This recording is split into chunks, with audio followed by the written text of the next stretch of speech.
నా ప్రియమైన భక్తులారా, క్రీస్తు మనతో ఉండునుగాక. ప్రభువు స్వరం స్తుతించబడునుగాక.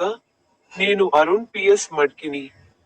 మీ అందరికీ హృదయపూర్వక శుభాకాంక్షలు. ఈ రోజు అక్టోబర్ 8వ రోజు.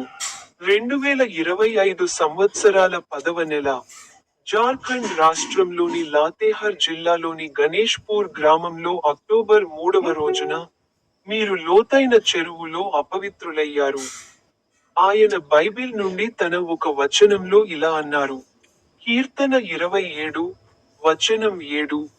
ఓ ప్రభూ, నేను మొరపెడుతున్నప్పుడు నా స్వరాన్ని వినండి. నాపై దయ చూపండి మరియు నాకు సమాధానం ఇవ్వండి. మీ అందరికీ హృదయపూర్వక శుభాకాంక్షలు. మరియు నా యూట్యూబ్ ఛానల్లోని పాడండి బటన్ పై క్లిక్ చేయడం మర్చిపోవద్దు.